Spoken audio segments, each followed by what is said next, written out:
going on, everybody? Week 9 is gone. We're about to get into week 10. Like I said last week, this season is flying by. Brandon, how are we doing today, sir? I'm doing good, man. Cincinnati lost, Kansas City lost, and Baltimore is now in second place because of Cincinnati. So feeling all right for now. How about yourself? There you go. I feel a little bit better after the game last night. Seeing the Cowboys lose always puts a little smile on my face. So I'm feeling a little better, but overall, we're going to get into it for damn Yeah. sure. All right, everyone. We got a lot to unpack with this opening drive. For the second straight year, Browns head coach Kevin Stefanski, he's giving up his play calling duties. This time, offensive coordinator Tommy Rees will take over those duties there in Cincinnati. Dolphins and general manager Chris Greer, they parted ways. He's been GM since 2016. McDaniel is expected to remain with the team through the season, their head coach. Jaguars kicker Cam Little, he now owns the record for the longest kick in NFL history. He hit from 68 against the Raiders there just before halftime. Um, Frankie Louvu, Commanders linebacker, he's been fined $46,000 for a hip drop tackle on Chiefs tight end Noah Gray. Flag wasn't thrown on the play. He's also been suspended one game for repeat violations of the rule. He won't get a paycheck for that game either. Seahawks safety Julian Love has been placed on injured reserve. Commanders quarterback Jaden Daniels, he's out indefinitely after dislocating his left elbow against Seattle. Packers tight end Tucker Kraft, he tore his ACL against the Panthers. He's out for the season. And it was trade deadline day in the NFL today, 4 p.m. Eastern time. A lot of stuff happened between earlier this weekend and now. The Eagles, they've acquired linebacker Jalen Phillips in a trade with the Dolphins. Colts have sent wide receiver Adane, probably mispronounced that, I'm sorry, Mitchell, and 2 first-round picks to the Jets for cornerback Ahmad Sauce Gardner. Chargers acquire offensive tackle Trevor Penning from the Saints. They have Joe Alt and Rashawn Slater out for the year. Wide receiver Jacoby Myers, he's been traded to the Jaguars. Of course, he requested trade back during training camp. And wide receiver Rashid Shaheed was traded to Seattle to the Seahawks. Cowboys, they've traded for linebacker Logan Wilson from Cincinnati and Jets defensive tackle Quinnen Williams. And the Ravens have traded cornerback Jair Alexander to the Eagles.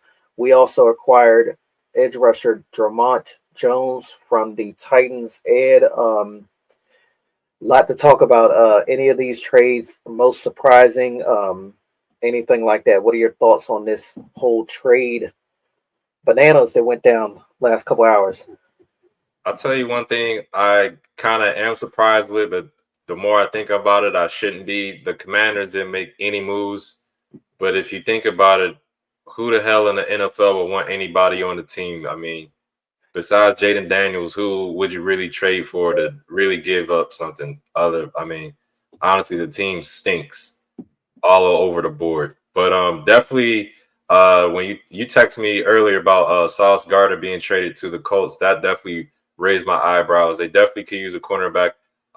Who's it? Travarius Ward, who got a few weeks ago that bonehead move where he was got concussion during the in game before the game workout.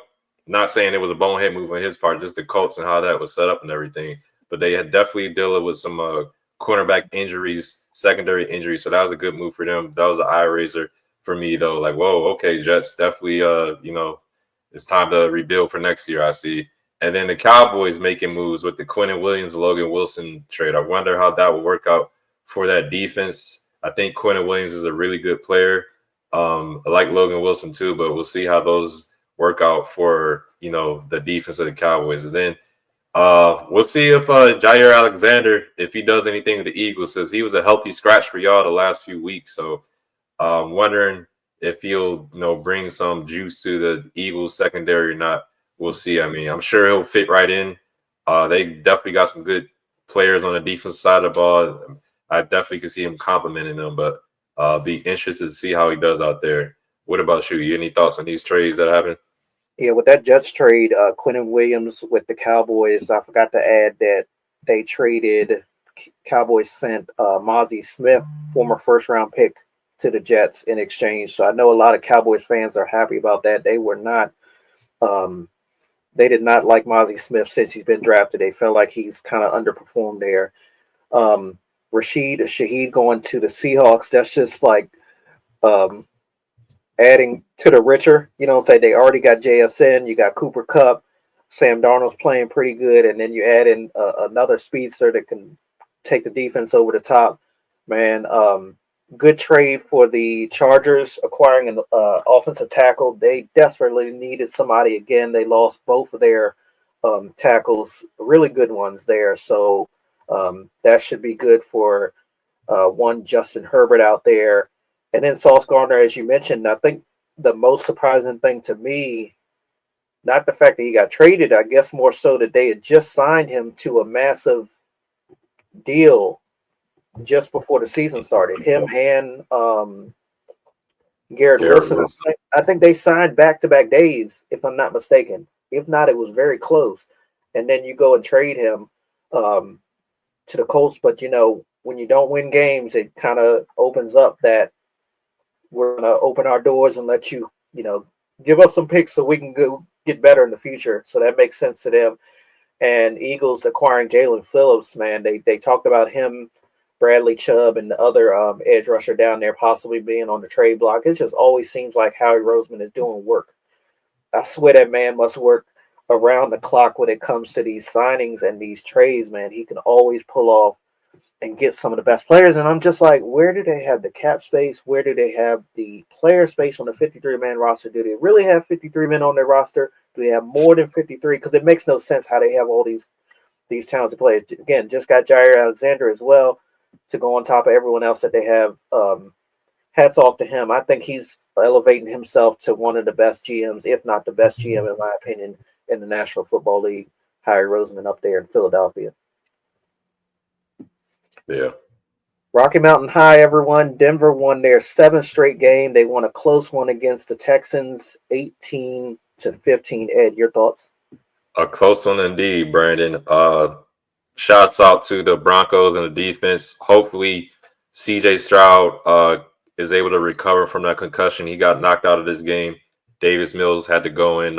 He's scrambling, was in that slide, and fortunately took the bad end of a hit from one of the Broncos secondary players. And I think that made a major difference in the game because both of these defenses came to play. Neither team was really able to run the ball like that. You look at Bo Nix's numbers, he only threw for about 173 yards.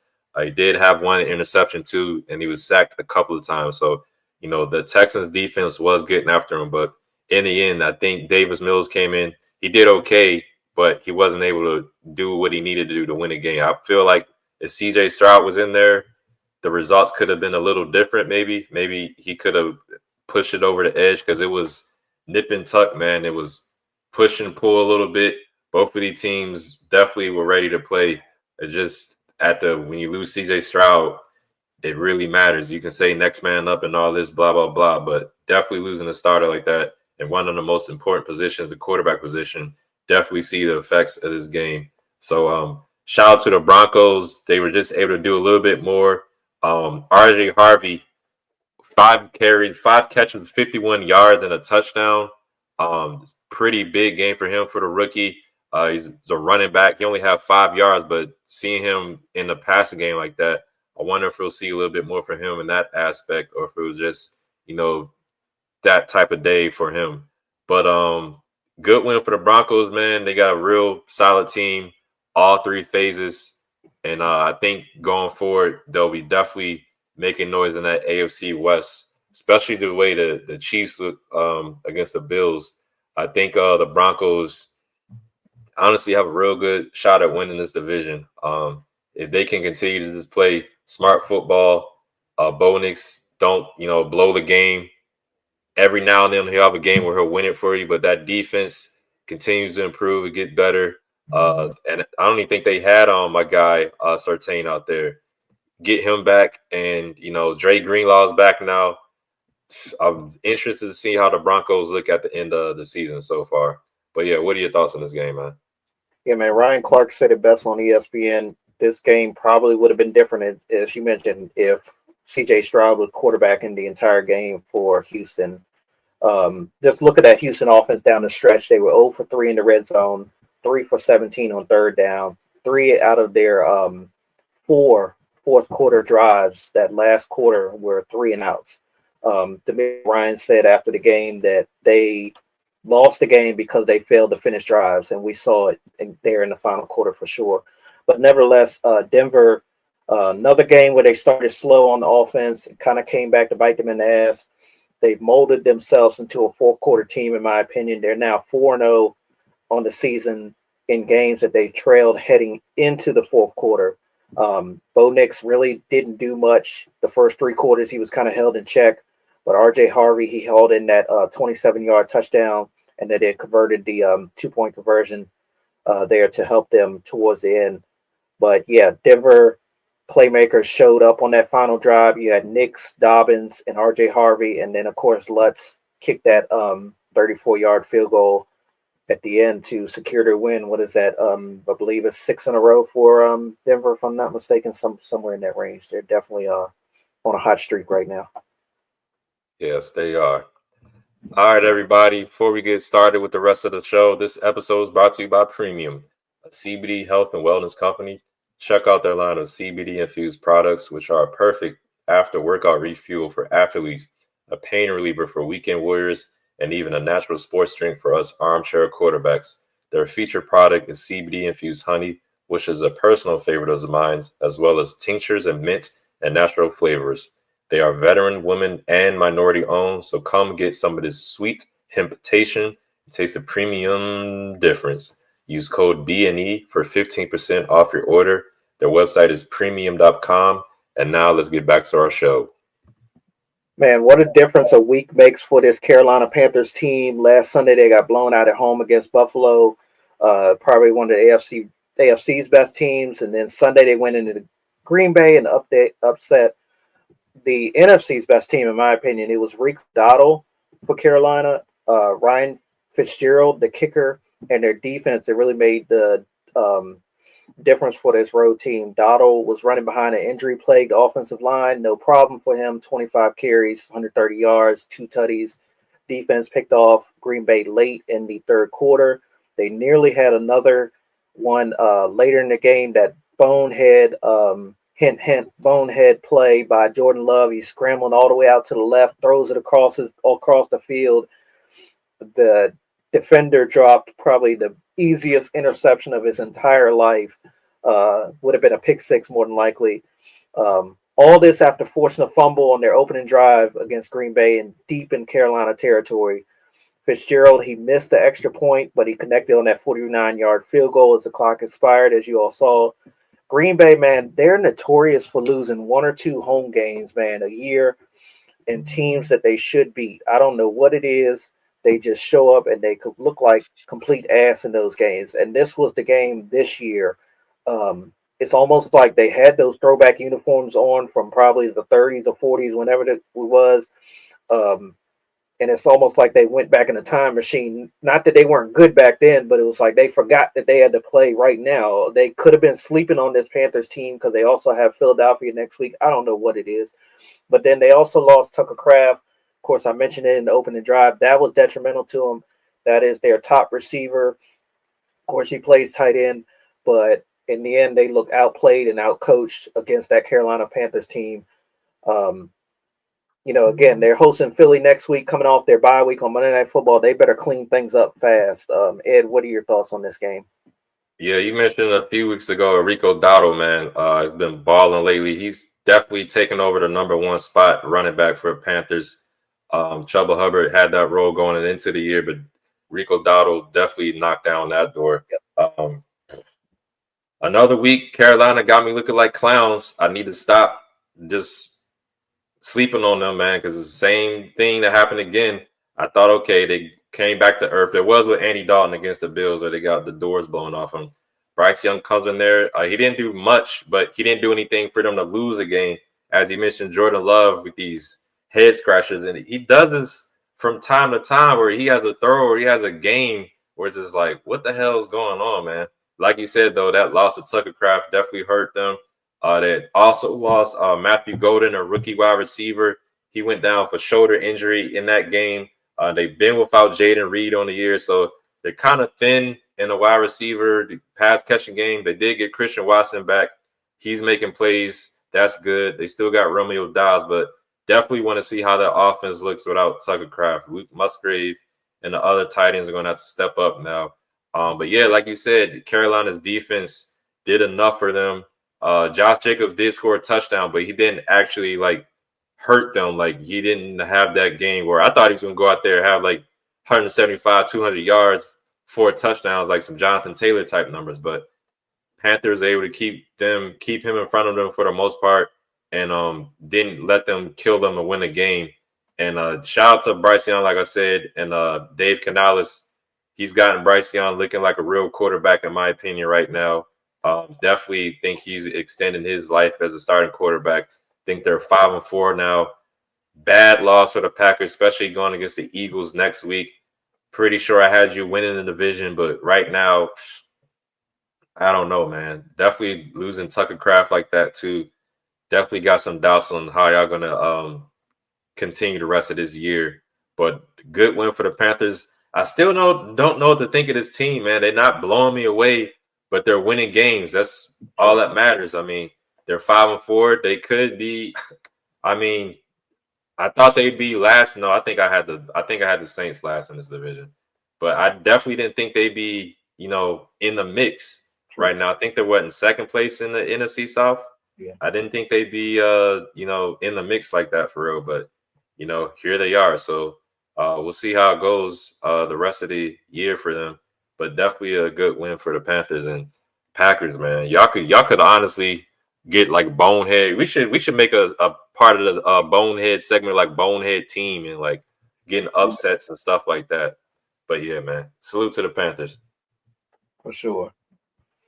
All right, somewhere, I don't know where, but Young Wei Koo is smiling, y'all. Atlanta lost by 1 point. After Parker Romo, their new kicker, missed the extra point on that final Falcons drive. It proved to be the difference. The final score was Patriots 24, Falcons 23. Yeah, Patriots, they on a 6-game win streak right now. They're flying high right now. It's crazy because the Falcons were getting after Drake May. They sacked him about 6 times.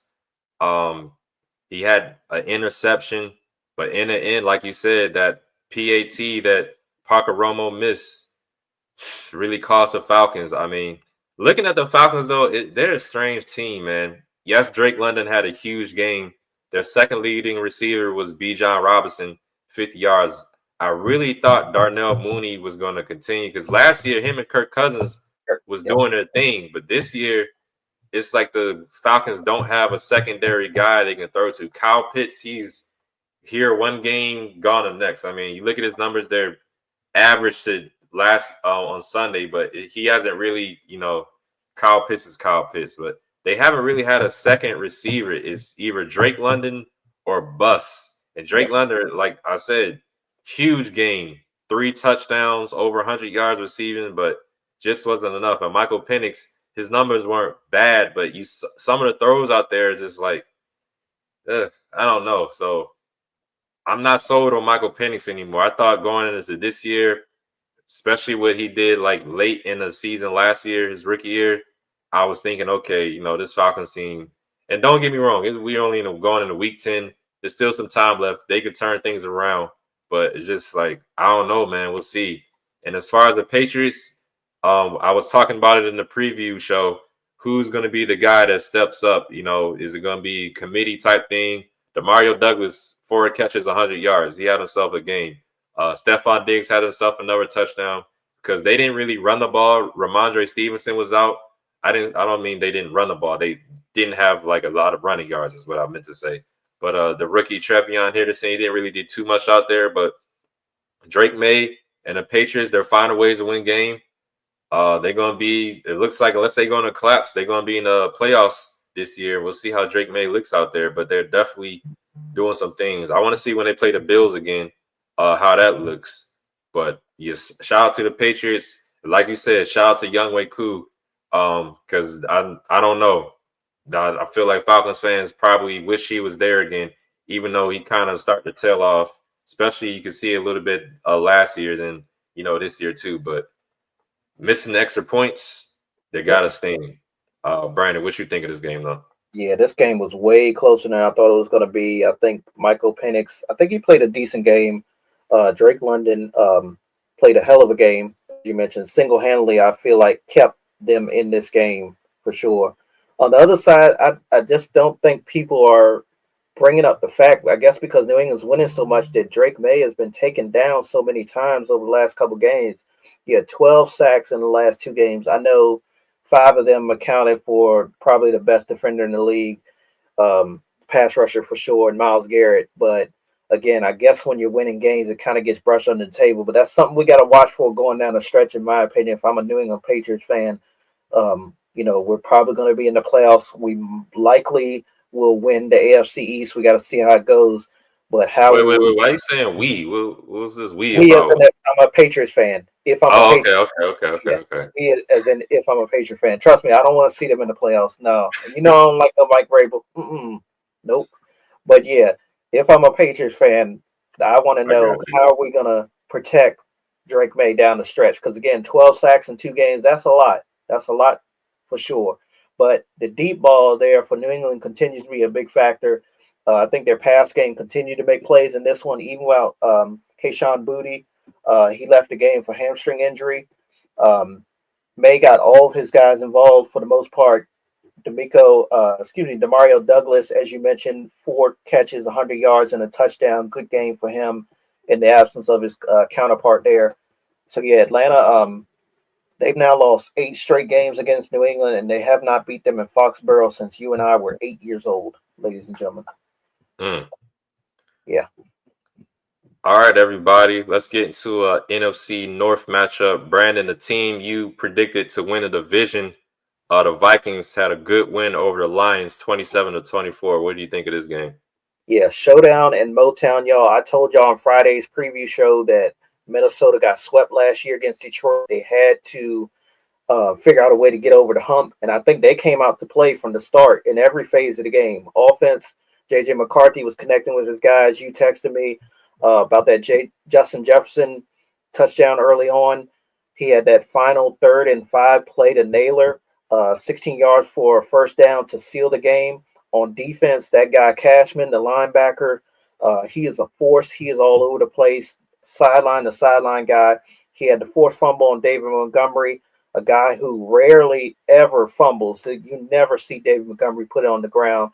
They forced 4 3-and-outs. They also shut down that Lions run game as well.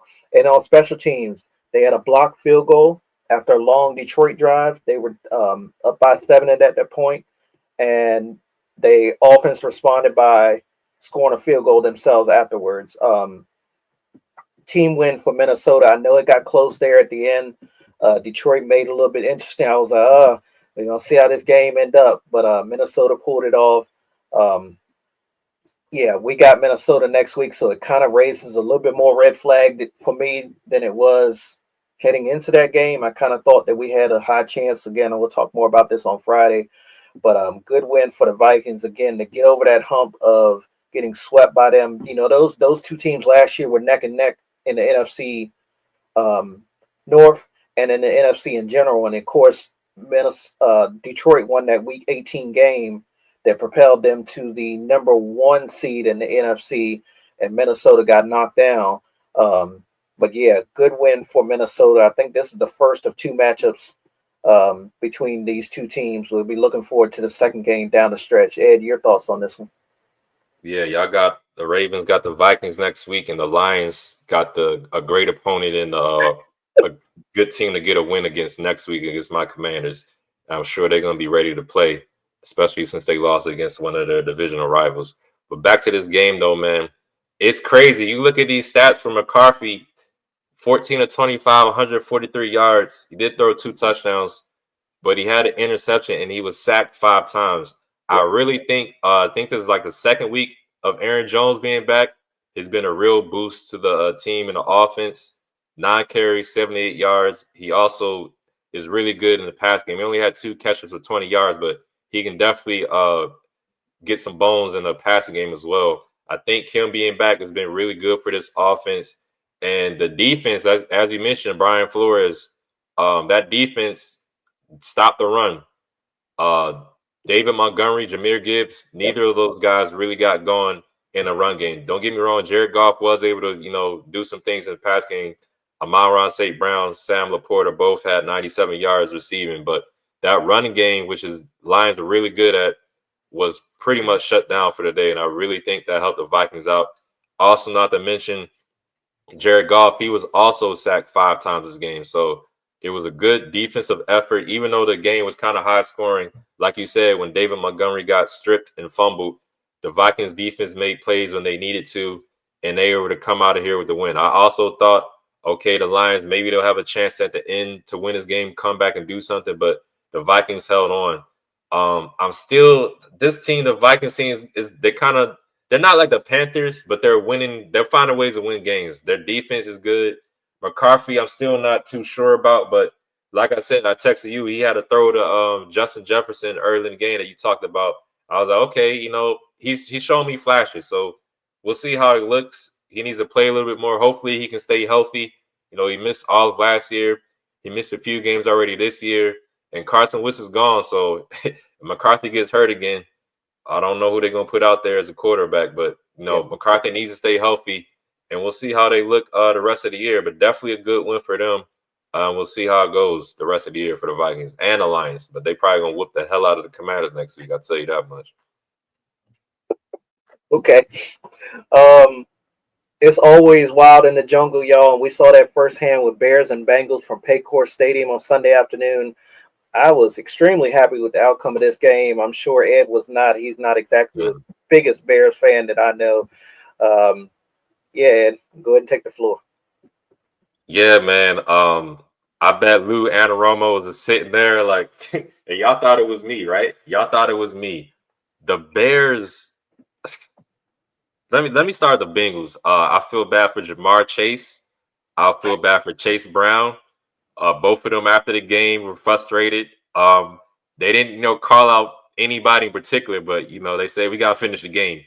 I mean, we know what they're talking about. The defense, they stink. You had Joe Flacco throw for damn near 500 yards. He did throw 2 interceptions, but he threw for damn near 500 yards and 4 touchdowns. Chase Brown, he had like 80 yards receiving or something like that. He was okay in a run game, but he was good in a passing game. And at the end, it still wasn't enough. Colson Loveland looked like who was it? Mike, not Mike Ditka, the great tight end for the Bears back in the day. Was it Mike Ditka? Yeah, he played. Yeah, I mean, he looked go blue, baby. I will shout out the one of the Bears players for that. Also, Kyle Monangai, the rookie running back. They had no DeAndre Swift. This man had 26 carries, 176 yards. I mean, the Bengals can't do nothing with nobody. I think they up there one of the worst defenses in the league. My Commanders being another one, Cowboys being another one of them as well. But damn, man, I mean, you got Caleb Williams looking like, and I don't want to make it seem like Caleb Williams is a piece of chopped liver, but you got him looking like the franchise quarterback of the Bears. Like they believe in this guy. I mean, you see some games where he stinks. This game, he running and gunning, wheeling and dealing out there, man. 280 yards passing, 3 touchdowns, and he can scramble now. I think he got up to like 20 miles an hour on some of his scrambles this year. 5 carries for 53 yards. He can definitely move them legs if he needs to. But the Bengals, man, I mean, y'all, the Joe Flacco trade has worked out. He's gone out there in his offense compared to when Jake Browning was out there has boomed. But that defense, I mean, you might as well put Jamar Chase out there and have him play both ways. Have him play offense and defense. Try something because that defense, man, you got players wanting to ask him to be released on the defensive side of the ball. Logan Wilson got his wish. There's a defensive end or a defensive lineman, I can't remember. He also wants to get the hell out of Cincinnati because it's just that defense is bad. I don't know what Zach Taylor. Somebody in the coaching staff need to go out on the field and play defense too because it's just that defense is bad, man. That last Coastal Loveland, that last play to win the game, pretty much. I mean, it wasn't the last play, but the last play for the Bears or offense to win the game. I know the Bengals fans in the crowd just like, you got to be kidding me. Like, are you serious right now? That was bad, man. But hey, good win for them Bears. I mean, I'm still not sold on y'all, honestly. Y'all winning games, but it has a lot to do with other teams being bad, in my opinion. Like when y'all beat the Commanders. But hey, man, you can only do what you can do out there. So another win for the Bears, another loss for the Bengals. They sleeping farther and further down. It don't matter if Joe Burrow come back. He can go out there and throw for 1,000 yards. The other team on the other side of the ball gonna have 1,001 yards. So yeah, till they fix that defense, it won't matter. Brandon, what are your thoughts on this game though? So I used to think that the worst Bengals defensive play was in their history was against Lamar Jackson a couple years ago. Lamar hit the spin move. I Yeah, believe that it was was in Cincinnati. Iron Eagle was on the call. He called him Houdini. Both the Bengals defenders hit each other and fell to the ground. But then came Sunday. Bears had the ball, 25 seconds left, only needing a field goal to win. They're at their own 42-yard line. I'm thinking, they're going to go get a couple more yards and go try to kick the field goal, win this game on the leg of their kicker. No. Caleb takes a snap, pressure bearing down. He throws to the Loveland, three defenders in the area. All of them miss. Rookie scampers in for the touchdown after, again, the Cincinnati defenders missed a tackle, man. I owe you an apology. My co-host, we've been knowing each other for damn near 10 years now. Um, I thought you was wrong when you said Lou Anarumo was the issue, was the problem there. I blamed the former defensive coordinator, but it's not him. That problem still exists, as you mentioned. We saw it on full display in this one, and we've seen it a couple times this year as well. I may, though, on the opposite side of things, may finally have some respect for what Ben Johnson's doing. I thought it was going to take a little bit longer. I thought it was kind of a fluke early on there in the season.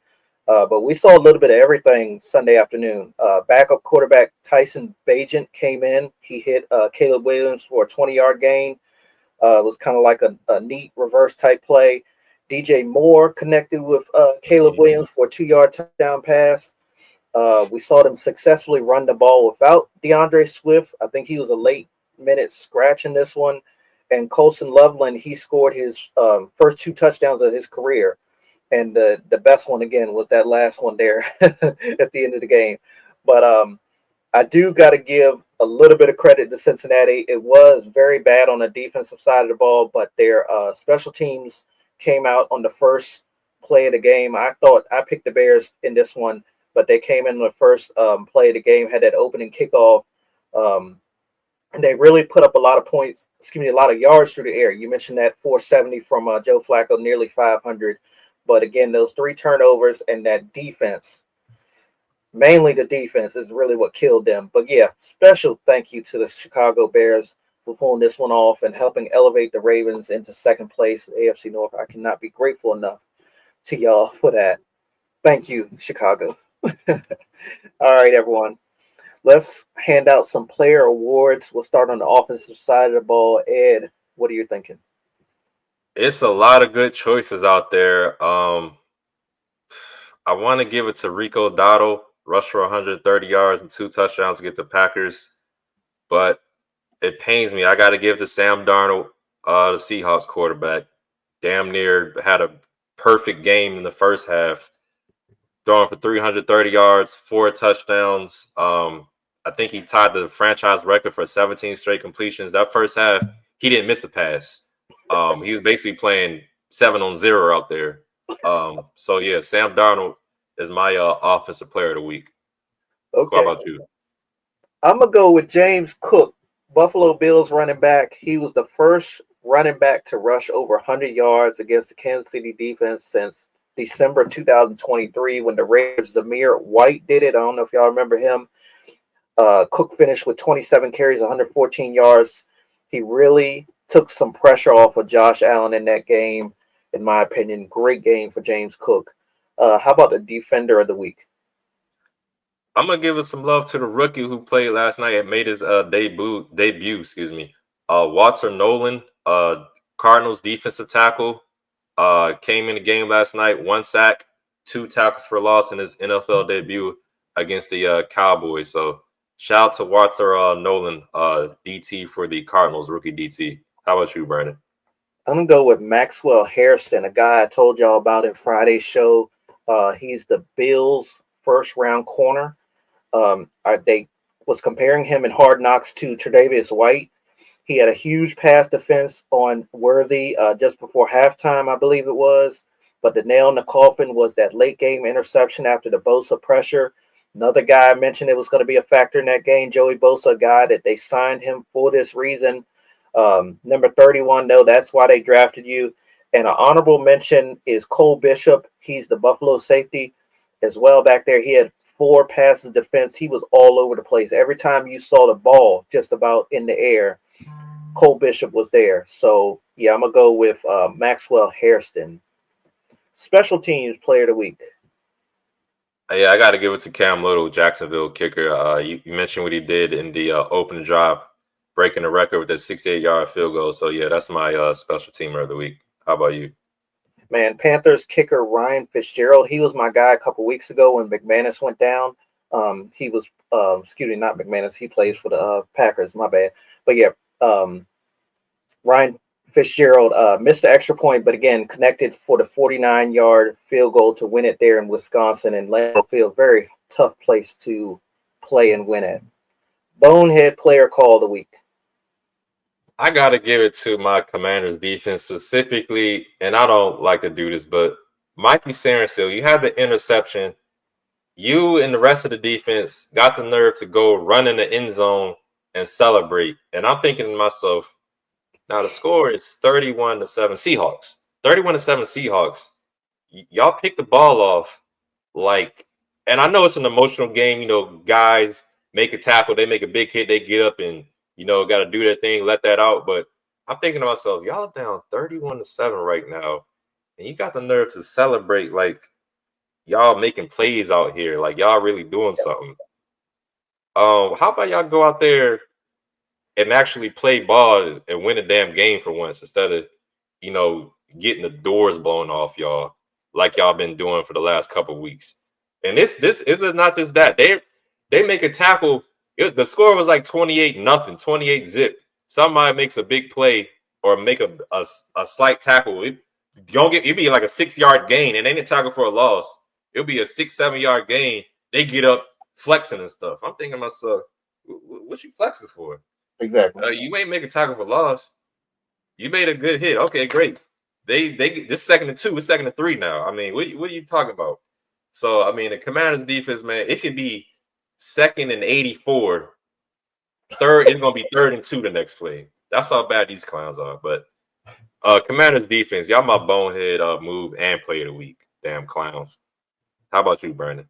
I understand what you're going through. A couple of my guys did that against Detroit. I believe it was week 3. We was getting blown out. We, like you said, down multiple touchdowns. They make a big play and they getting up celebrating like they really did something. Go win the damn game. Go get more steps and actually stop the fucking run game that game. And they was just driving me crazy. But I'm gonna go my bonehead play of the week. Jordan Love, man. I mentioned it earlier. Scrambling all over the pocket.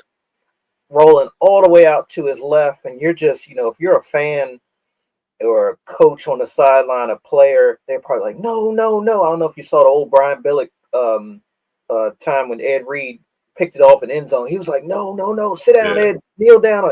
And then Ed comes out and he's flying down the he's like, go ahead. That's what I was thinking with that. Jordan Love rolling out to the left. I'm like, no, Jordan Love, no. Throws it all the way. Luckily, by the grace of God, the defender dropped the easiest pick six of his life. But, yeah, Jordan Love, just an absolutely horrendous play. And this definitely would have been 100% bonehead play if that guy had picked it off and ran it back to the house. This is about a good 95% bonehead play of the week. Jordan Love, my guy. Got to play better, man. Yeah. All right, everybody, let's get into these other Week 9 games that happened during the week. Ravens beat the Dolphins 28-6. Chargers topped the Titans 27-20. 49ers took it to the Giants 34-24. Rams crushed the Saints 34-10. Jags hold off against the Raiders 30-29. That was a pretty good game, went overtime. Bills beat the Chiefs 28-21. The Seahawks destroyed the Commanders. I mean, absolutely clobbered them, 38-14. And Arizona snapped a 5-game losing streak against the Cowboys in Jerry World. I loved it. 27-17 over the Cowboys. That was Arizona. Brandon, what are your thoughts on these games out here? Excuse me. Yeah, Jags and Raiders, man. Brock Bowers was on fire in that game. There's a reason Yeah, I why played the against the Raiders fantasy. God. almost pulled this one off there. And it's kind of interesting when that trade went down today. They was guys in my pick league. They was like, didn't Jacoby Myers just play the Jaguars, and now he's there literally just 2 days ago, and now he's a member of the Jacksonville Jaguars. The Cowboys game, man. I think I saw something. I don't know how true it is. I think Arizona's only wins on Monday Night Football is against the Cowboys. I believe they have 3 wins against the Cowboys. And for a second, I thought back to that Arizona Chicago Bears game when the late great Denny Green, after the game, he got mad and he was like, the Bears are who we thought they were. And then they lost that game too. But yeah, not what I was expecting to happen in that one with Jacoby Brissett. No disrespect to him, but he's no Kyler Murray. Your guy, Marvin Harrison Jr., he showed up for once, decided to bring his hands to the game. Good game for Arizona. And then Bills Chiefs, man. I got to end it with this, man. Hairston, Bosa, Bishop, and this defense, they showed up. How about a career low completion percentage for Patrick Mahomes? The bad thing is they're always so good against Kansas City in the regular season. We just got to see it in the playoffs. Please play the same type of game and beat the hell out of the Chiefs in the playoffs again if y'all get the opportunity this year, Buffalo. Please. Which of these games caught your attention? Definitely that Jaguars Raiders game. I thought for a second Geno Smith and those guys would win it in the overtime, converting on a 2-point conversion, but the Jags defender made a great play. The defensive lineman knocking the ball down to win the game for the Jaguars. I made a little bit of comments on the Commanders game, but I'm gonna get into it. First thing first, I want to talk about Terry McLaurin. Fans, specifically online in Twitterverse, giving them hell for being injured and stuff like that. I don't really, when a guy gets injured and you get mad at him, what do you want him to do? You think he got out? You think he got injured on purpose? Yes, he held out and he wanted a contract. And this is one of the reasons why, is because let's say, well, they franchise him or he doesn't get the deal he wants to get. He comes out, gets injured. They definitely ain't going to play him now. They're not going to pay him now that he's damaged goods. Mind you, he's been in the league. This is his 6th, 7th year going to the league. This is his first time dealing with injuries. He has no history of being injured besides this year. So fans getting on Terry because he's injured and he's not available to play, I mean, it's not like the guy is doing it on purpose. Secondly, you talk about, not you, but people talk about Joe Witt. He needs to be fired. In my opinion, it's the same thing with Lou Anarumo. You look at the defense and all the injuries they had. Dorrance Armstrong, one of our DNs, he's gone for the years. Dietrich Wise, another one of our DNs, starting DNs, by the way, he's gone for the year. Will Harris, Jonathan Jones, he came back, but Will Harris broke his damn fibula. He's gone. I mean, we have so many injuries on the defensive side of the ball. I mentioned Bobby Wagner every week. Like I said, he's in the wheelchair. Frankie Louvu, his plays decline. I mean, you can, like I said, you can have Bill Parcells, you can have Bill Belichick draw up the greatest scheme in the damn planet. You can have freaking Deion Sanders. You can have Darrelle Revis.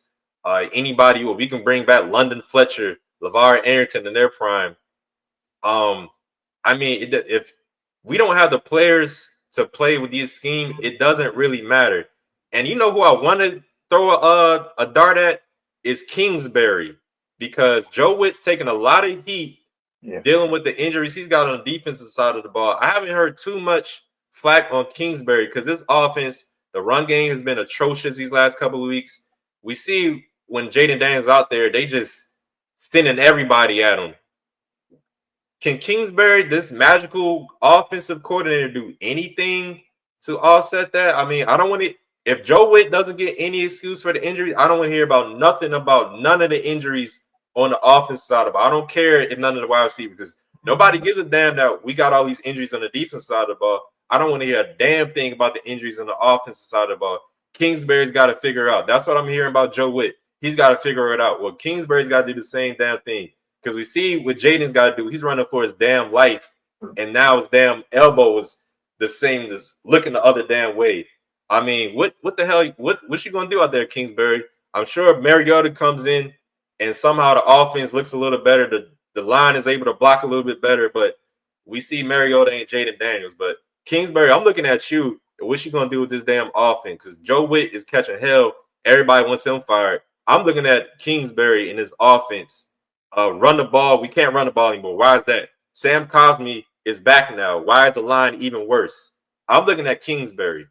And this overall as a team, like I said, in the trade deadline, nobody, Adam Peters, you're going to have to do something. You're going to have to work some magic because this team is dog shit. I mean, absolute dog shit. The guys we got out there right now, I'm tired of, no offense to Bobby Wagner, the media loves him.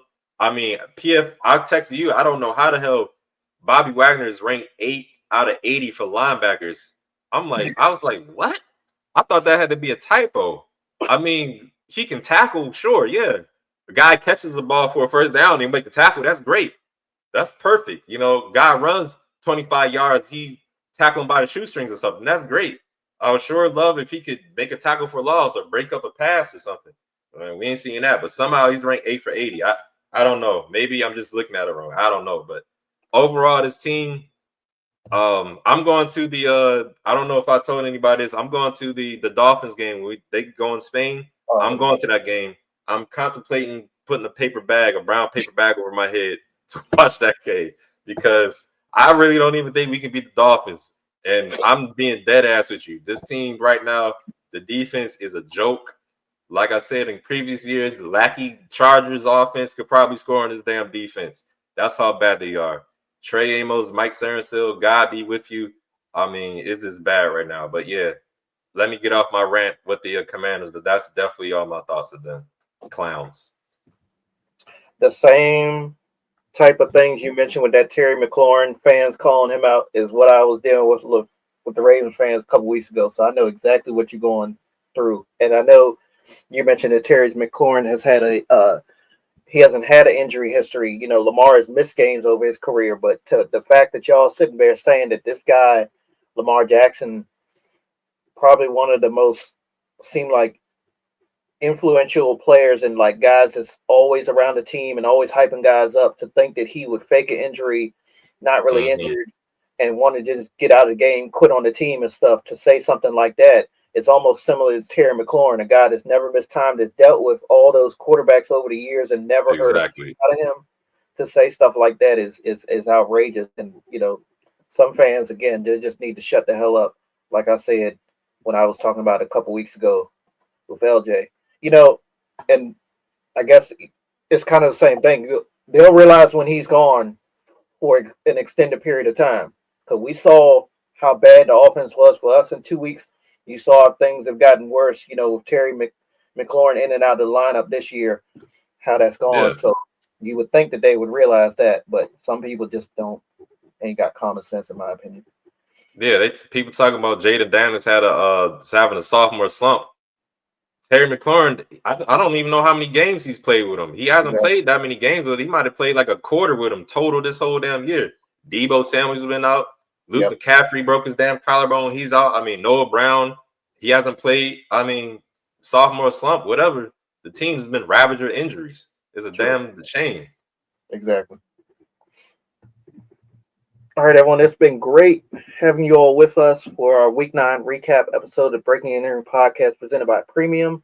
Please take a moment, hit the subscribe button on your screen. Follow us on X, formerly known as Twitter, Podcast B&E, and on IG at B&E Podcast. Got Thursday night football, y'all. Raiders and Broncos from Empower Field at Mile High. Will the Broncos win streak continue, or perhaps the Raiders will go in there and upset them? We'll have to wait and see. Can't wait to break down several other Week 10 games. Join us Friday for that.